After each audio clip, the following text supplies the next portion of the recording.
William Vac.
Vou ter que caprichar. Pessoal, boa noite. É um prazer imenso para mim estar aqui com vocês, sobretudo por causa da experiência que eu tive aqui 3 anos atrás. Nunca uma palestra minha repercutiu tanto como a de 3 anos atrás. Aconteceu aquilo que eu não conhecia, agora conheço, que eu estou no mundo digital, viralizou. Eu vou tomara que esta não viralize, porque o que eu tenho para falar é um pouco mais perigoso do que eu tinha para falar 3 anos atrás. Se vocês se lembram da situação em que estávamos, para a gente comparar em que situação estamos hoje, era mais fácil 3 anos atrás prever que o governo ia cair do que hoje prever que o governo vai assumir. Isso dá para nós uma ideia razoável do tipo de encruzilhada e do momento no qual nós nos encontramos, e eu tenho a intuição que vocês todos estão muito mais interessados em ouvir sobre o momento atual e as suas possíveis ramificações. A gente tentar aqui fazer uma clássica análise de risco. Análise de risco não é outra coisa do que estabelecer os fatos que a gente consegue enxergar como fatos e, a partir daí, eventualmente, antecipar como que eles, interagindo, traçam esta ou aquela rota para o país. Então, eu vou, de fato, jogar fora o que eu teria para falar a respeito das causas mais longínquas e da situação, como é que ela se desenvolveu nesse tempo todo, tentar resumir isso realmente em frases muito breves, muito mais com o intuito de provocar um pouco o raciocínio de vocês e me dedicar, assim, totalmente ao que está acontecendo agora. E como eu, que sou veterano repórter, ligado a essa área toda de política, vejo o que está acontecendo. 3 anos atrás, a gente já tinha uma ideia da rota que iríamos percorrer. Essa rota fatalmente nos levaria aonde ela nos trouxe, que é um choque brutal com a realidade, de que a realidade é que nós tivemos uma quebra de contrato social. Nós, brasileiros, tentamos fundar um estado de bem-estar social a partir, sobretudo, da saída do regime autoritário nos anos 80, fracassamos nisso, quebramos, não tivemos muita preocupação com a nossa capacidade de financiar um estado de bem-estar social como quisemos construir. Esse encontro com a verdade, a ele chegaríamos mais cedo ou mais tarde, mas a irresponsabilidade fiscal, particularmente dos últimos governos do PT, acelerou essa irresponsabilidade fiscal, acelerou esse nosso encontro com a verdade. Então, hoje, se vocês quiserem ouvir uma expressão que vem diretamente da ciência política sobre o que vivemos, nós estamos numa crise distributivista clássica. Crise distributivista, o nome engana um pouco, não quer dizer outra coisa senão não há mais o que distribuir. E como durante todo esse período no qual tentamos construir um estado de bem-estar social, nós brasileiros acostumamos a gastar o que não tínhamos e programamos nós mesmos, isso não foi imposto de fora para nós. Programamos que os nossos gastos sociais e os gastos públicos em geral subiriam muito mais do que a nossa capacidade de financiar a subida desses gastos. Nós conseguimos sustentar por algum tempo isso aumentando impostos. E isto também não é mais possível. Então, basicamente, a crise que a gente vive é uma crise distributivista nesse sentido. Nós quebramos, chegamos a uma encruzilhada na qual precisamos encontrar o caminho a seguir. Isso não é exatamente uma questão original, essa da crise distributivista, da crise fiscal, de um país que gastou mais do que tinha e acabou se encontrando numa situação de certa urgência, que nem ainda caiu essa ficha da urgência, mas nisso eu entro um pouquinho mais adiante no que eu quero dizer inicialmente para vocês. Isso não é uma crise original. Nós vimos acontecer isso com vários países, tanto os países da Europa Latina, aos quais a gente dirige um olhar mais afetivo pelas nossas raízes culturais e pelo fato de a gente, de uma forma ou de outra, se identificar com esses países, como também, evidentemente, alguns dos nossos vizinhos. O que agrava esta nossa crise é o fato da gente, ao mesmo tempo, viver a destruição do sistema político. E como eu disse que eu ia jogar algumas ideias para vocês, de maneira provocadora mesmo, vejam em que situação nos encontramos. Nós chegamos a esse duro encontro com a realidade, quebramos, tentamos e não conseguimos, falimos nisso, e as respostas que precisamos vêm do sistema político destruído. Em outras palavras, se nós brasileiros quisermos seguir as leis que nós mesmos escrevemos, sobretudo a nossa Constituição, a gente depende, para encontrar uma saída da situação em que estamos, de um sistema destruído no qual não confiamos. Esta é a encruzilhada destas eleições. Nestas eleições não se trata simplesmente de eleger deputados, que são os verdadeiros representantes do povo, os parlamentares, os governadores, os executivos e toda essa enorme eleição casada. Se trata de encontrar uma saída de uma séria encruzilhada. Essa encruzilhada do sistema político é crucial. E é ela onde está pendurado tudo que a gente possa imaginar como saída para a situação em que a gente vive. Quando eu digo que o sistema político está destruído, eu estou simplesmente constatando uma evolução muito negativa da maneira como nós construímos dois aspectos disso: o sistema de governo e o sistema político eleitoral. Ambos faliram. É muito ruim essa constatação e ela me preocupa muito, porque essa incapacidade do sistema de trazer as respostas que a gente precisa coloca as pessoas numa tal desesperança e desânimo em relação à política, e sem política não há solução. Então, nós conseguimos manobrar, nós mesmos conseguimos nos manobrar para um clima de antipolítica tal, para um clima de desprezo pela atividade política tal, que prejudica exatamente o que a gente tem que fazer se quiser sair da situação em que nós estamos, que é mais política, é se engajar em política, é entrar nisso e fazer isso de forma capilar e básica. Não há outra saída. Realmente não há outra saída.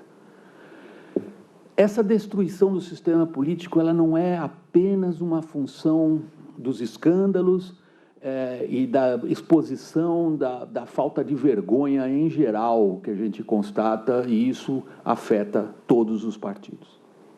Esses mesmos partidos que a gente aprendeu a odiar nos últimos meses, particularmente depois da deflagração da Operação Lava Jato, esses mesmos partidos já vinham se desintegrando. Quando nós desenhamos o nosso sistema político e o nosso sistema de governo, nós brasileiros tentamos combinar duas coisas difíceis.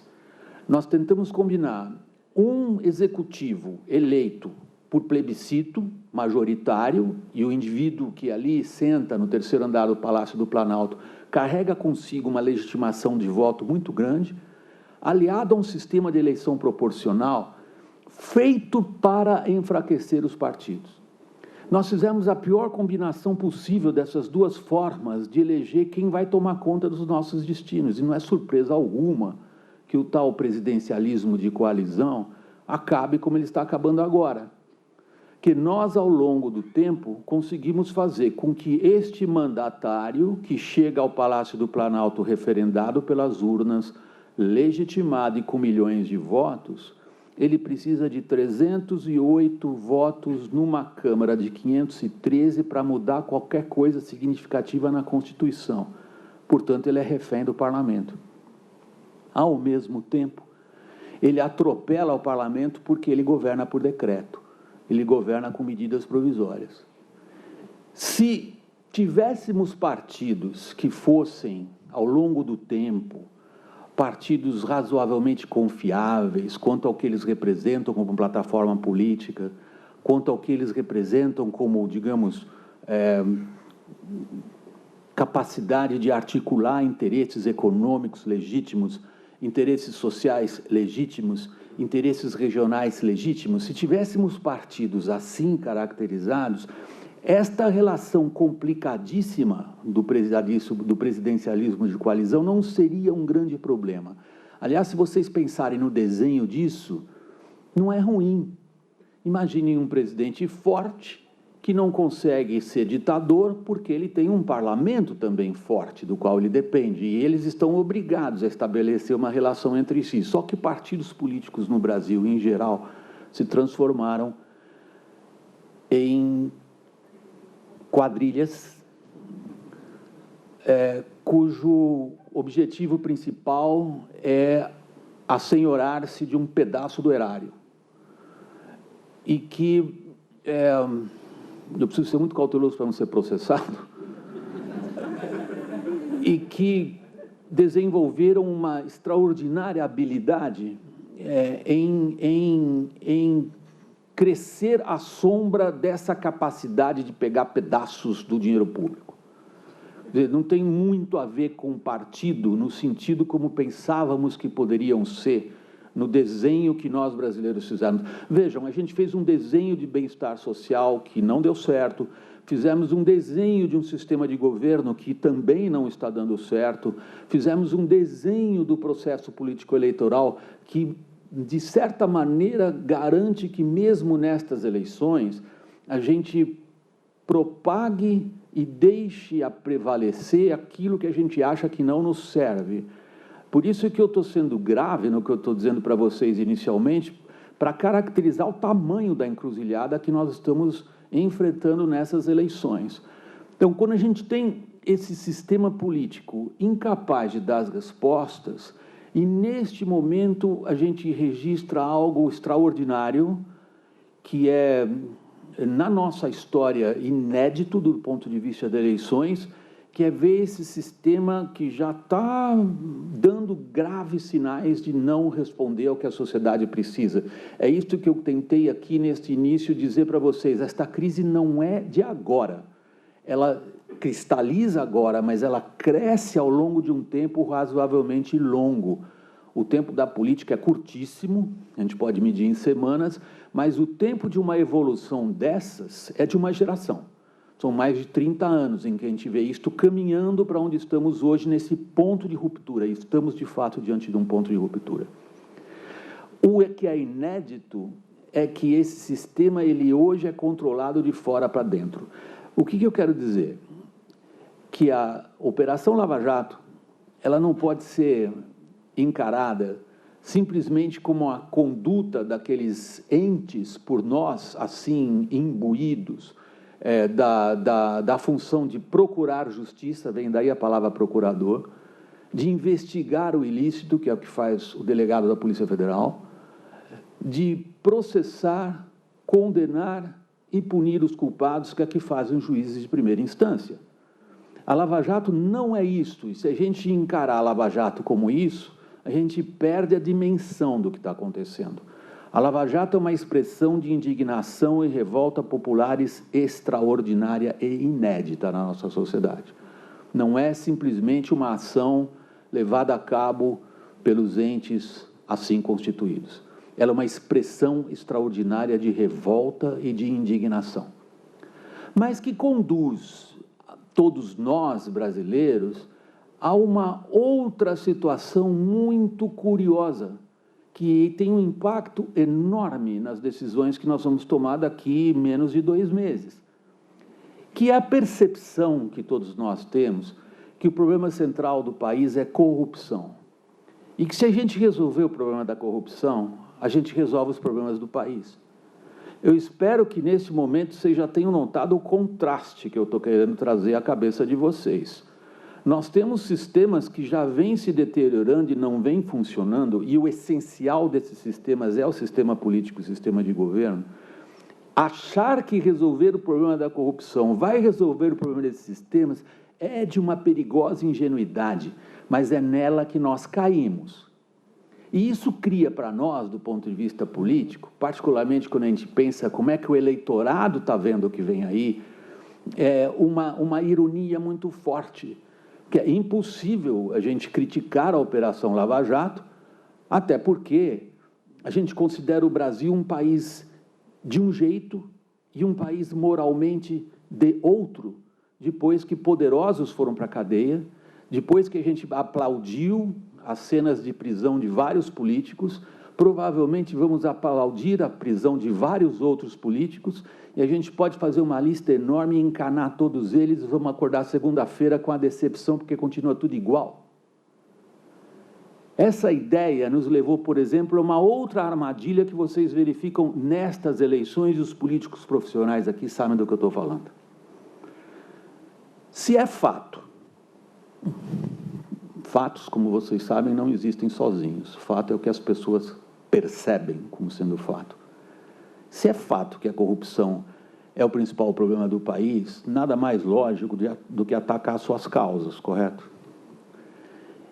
E uma das causas identificadas da corrupção no país é a doação empresarial para candidaturas e partidos. Esta, na interpretação do Ministério Público, é a manifestação do pecado original. Alguém aqui achou bacana a ideia de financiar as campanhas com dinheiro público? E aí financia como? Caixa 3, né? Vejam como a percepção da realidade conduz, através do comportamento político, a situações que a gente não queria nem previa. Nós conseguimos criar para nós mesmos, de novo, um dilema do qual não sabemos como sair. Nós não sabemos como financiar uma campanha eleitoral, nós detestamos o Caixa 2, mas facilitamos o Caixa 3, nós achamos que a corrupção é o principal problema, sem perceber que não é, nós detestamos a política, da qual a gente depende para sair disso tudo. Vejam como isto vai batendo nesta eleição. Isto se acumula numa sociedade de formas que a gente aqui e ali consegue enxergar o que está acontecendo, e uma dessas janelas excepcionais para a gente tentar entender o que está acontecendo, nós todos assistimos na última greve dos caminhoneiros.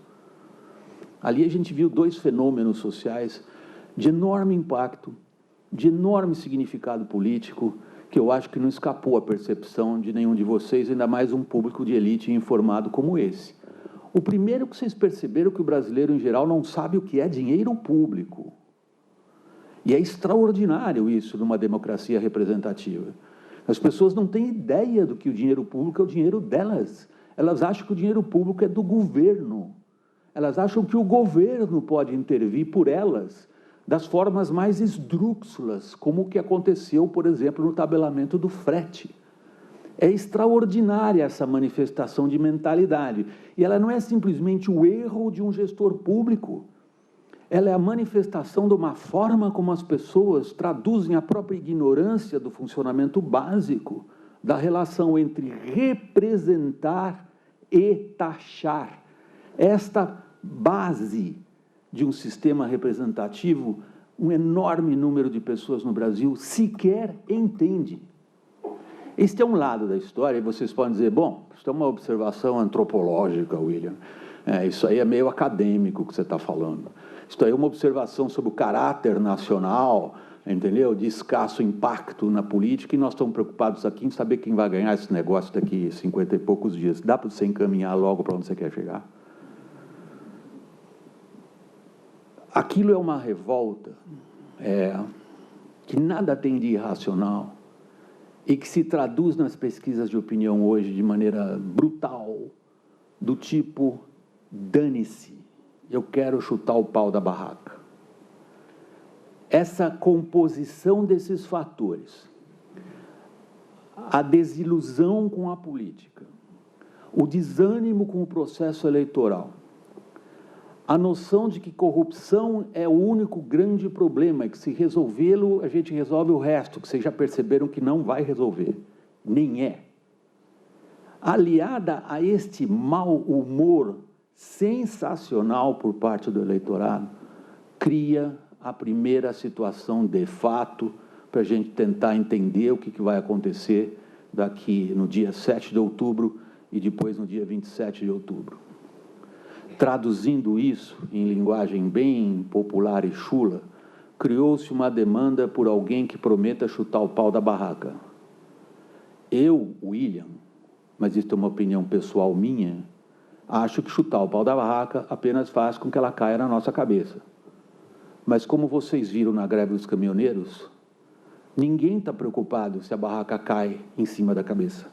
As pessoas estão preocupadas em encontrar alguém que chute a barraca, mesmo que ela caia em cima da cabeça. Isso chama-se demanda do eleitor, e essa demanda do eleitor, ela se associa àquele outro ponto que eu mencionei instantes atrás, que é a legitimação da candidatura. Essa palavra complicada não quer dizer outra coisa senão o seguinte: qual é o critério que o eleitor usa para dizer, neste cara eu voto, neste cara, ou nela, não posso tirar ninguém da corrida, neste ou nesta eu voto? Qual é o critério dele hoje? É a indignação, a raiva, o desânimo e a honestidade. É a primeira vez que a gente vê uma eleição, desde a saída do regime autoritário, e lá vai de novo esse tempo de mais de uma geração, em que corrupção e honestidade estão no topo dos critérios que os eleitores usam para legitimar candidaturas. Isso é novo para nós e leva até uma observação irônica. Vocês vão até aplaudir inicialmente o que eu vou dizer e vão perceber a ironia disto. É a primeira eleição em que o rouba mais faz não vai funcionar. Perceberam a ironia disso? O rouba mais faz, que sempre foi uma característica, uma essência do funcionamento do nosso sistema político, deste ano não serve. Serve o que então? Serve esta raiva, serve esta indignação, serve esta antipolítica e esta rejeição aos partidos e ao que eles significam, que é perigoso porque é uma rejeição às instâncias das quais dependemos para encontrar respostas, e eu vou chegar a que respostas são essas e qual é o problema político disso, fundamental nessas eleições. Quando a gente detecta no eleitorado esse tipo de demanda, eu estou usando aqui uma linguagem que vem diretamente de quem lida com consumo ou com vendas, a gente tem que olhar com muito cuidado como que esses dois fatores jogam entre si. Quem é identificado como capaz de atender a esta demanda do eleitorado hoje é quem se apresenta, ou melhor ainda, deixa eu usar uma outra palavra, quem é percebido como de fora disto. E aí nós temos duas candidaturas muito claras nesse sentido, e que as pesquisas demonstram que, por enquanto, estão atendendo essa demanda do eleitorado, a saber, Jair Bolsonaro e Marina Silva. São duas candidaturas percebidas como capazes de atender essa demanda de mudança, que é mal formulada. Mudança, quando é bem formulada, leva ao impeachment da Dilma. Isso vocês viram. Foram as maiores manifestações de rua da história do Brasil. Tem um sentido e uma direção. O sentido e a direção desse desejo de mudança, de raiva, de indignação, de vamos chutar o pau da barraca, ele é difuso. Ele pode cair para qualquer lado. Por isso que todos os analistas políticos estão dizendo, e eu também, que esta eleição é imprevisível, está aberta e é nebulosa. Neste momento, faltando menos de 2 meses, para vocês terem uma ideia do ineditismo dela. Tomamos, então, este fator, que eu tentei esboçar para vocês, como que a gente chega a um clima desses de antipolítica e de desânimo, como que esse clima cria uma clara demanda em torno de candidaturas, mas aí a gente vem para o que a política brasileira sempre foi e continua existindo, que é o uso dos instrumentos, que até agora foram muito eficazes para ganhar votos no Brasil, instrumentos estes que, teoricamente, e este é o aspecto mais fascinante do que a gente está vivendo nesse momento, que nós estamos no fio da navalha, esses instrumentos tradicionais de fazer política são basicamente aqueles que as regras do jogo da política estabeleceram. Se vocês tiverem a paciência de ir ao site do TSE e conferir os números básicos do eleitorado brasileiro, vocês vão tomar de cara um tremendo susto. Nós temos 147 milhões de eleitores registrados, dos quais 38 milhões não completaram o primário.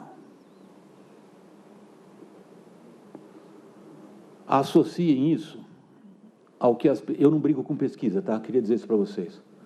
Isso é assim, uma dica pessoal minha, como profissional disso. As pesquisas no Brasil, tirando uma ou outra ali, é coisa séria.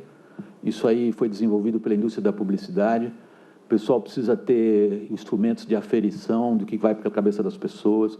Em geral, as pesquisas no Brasil são profissionais, são bem feitas, e os institutos não podem se arriscar a perder a reputação e a perder dinheiro promovendo essa ou aquela candidatura. Então, tirem aí, de um lado ou de outro, alguém aí, algum picareta. Em geral, as pesquisas são sérias e eu levo elas muito a sério. As pesquisas coincidem em nos demonstrar esse estado de raiva e de desânimo, traduzido numa taxa de abstenção, não estou falando nem de indeciso e branco, hein? Estou falando da taxa de abstenção, é fenomenal nessa eleição. Nós estamos provavelmente indo para um recorde. As últimas eleições brasileiras vêm registrando isso de maneira crescente. Nós estamos estimando que vai para 30% a 35%. Isso é pesadíssimo. E isto favorece as candidaturas que têm o que a gente chama de voto aglutinado. Voto aglutinado é aquele candidato que tem, vamos dizer, um cerne do eleitorado dele disposto a ir na rua votar. Não é dar like no Facebook, não é ficar xingando os caras no YouTube, o que a gente mais tem por aí. Não é criar perfil fake para dar pau em alguém no Twitter. É ir para a urna. Num cenário desses, de desânimo, ignorância, pobreza, crise, desemprego, desânimo com a política, o eleitorado aglutinado diante da taxa de abstenção e de indecisos é decisivo. Como que se cria esse eleitorado aglutinado é a arte do marqueteiro. Eu não sou marqueteiro. Isto é outra profissão. Marqueteiros muitas vezes pegam que jornalistas veteranos como eu dizem e fazem daquilo uma limonada excepcional e eu só entreguei o limão para ele.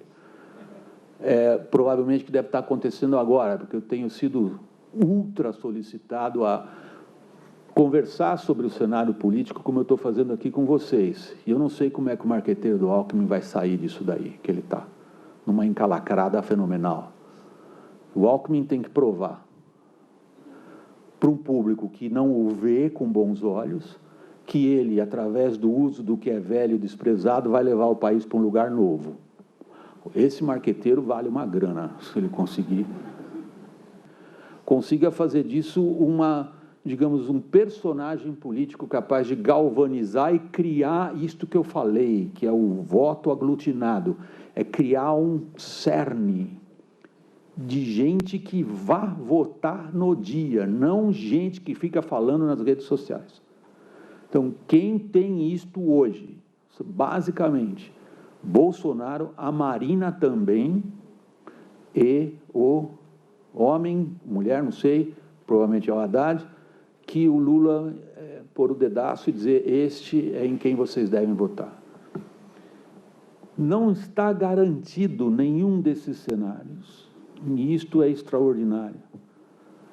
Porque, como eu disse a vocês, eu não brigo com pesquisa de opinião. Ao contrário, eu atribuo a elas um alto grau de profissionalismo e de respeitabilidade. Porém, não existe pesquisa de opinião hoje, em parte alguma do mundo, que seja capaz de detectar a diferença entre 13, 15, 16 ou 18% dos votos. Não existe, simplesmente não existe essa ferramenta. Não existe esse termômetro com esse grau de precisão. Então, se uma pesquisa disser que alguém tem 13 e outro tem 18, ou troca, não é? O que tinha 18 passa a ter 13, o que tinha 13 passa a ter 18, ela está acertando, gente. E isto vai ser decidido, eu retomo o fio do meu raciocínio, por aquele eleitorado que eu comecei a caracterizar para vocês segundinhos atrás, quando eu disse, vão ao site do TSE e tenham uma ideia das faixas etárias e principalmente da capacidade dos setores eleitorais de absorver conteúdos um pouco mais sofisticados. Em outras palavras, neste clima, provavelmente quem vai decidir na última hora o voto é um eleitorado pobre, de periferias de grandes cidades, mulher, 40 e poucos anos de idade, sozinha no lar. Que silêncio que nós estamos. Nós estamos diante de uma decisão grave, e não adianta criticar, é com esta situação que a gente tem que lidar, e acho que se a gente tiver a consciência de que a saída disso é pela política, é pelo engajamento na política e pela luta pelas ideias, fica muito claro que isso daí depende só da gente para a gente escapar dessa situação. Qual é, então, o principal problema para nós? E vocês são um público pragmático, prático, focado, tentando entender o que vai acontecer com o business de vocês e de outros, em casa ou fora de casa, profissionalmente ou pessoalmente, a partir de 2019. Vocês estão preocupados em saber o que acontece, o que é que vem. O que vai vir para cima de nós, em primeiro lugar, e este é o principal problema nosso, é a falta de lideranças capazes de fazer as articulações políticas necessárias para a gente atacar o primeiro e mais urgente problema em cima de nós, que não está esperando o Brasil sentar, conversar e resolver, que chama-se dívida, crise fiscal. Se não resolver isso, esquece, nós vamos ser esmagados. Resolver isto, e principalmente o pessoal de mercado me pergunta muito, mas tal assessor, você não acha que ele tem as ideias? Ou então aquele que já está nomeado ministro da Fazenda? E ao pessoal de mercado, que é o pessoal nervoso pra caramba, eu tenho dito o seguinte, olha, foca na articulação política. Nós tivemos um apego a ideias erradas.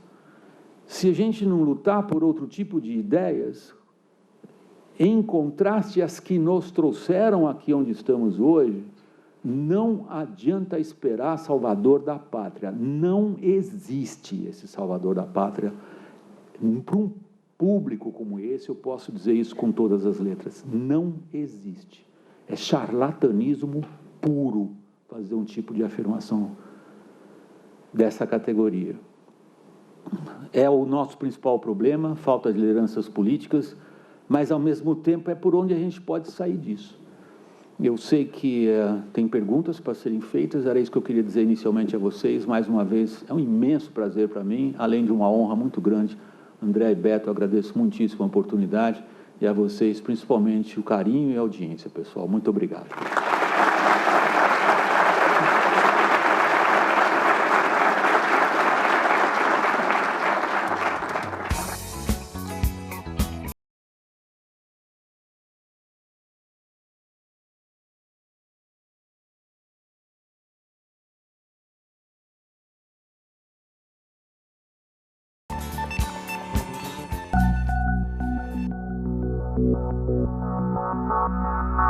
Thank you.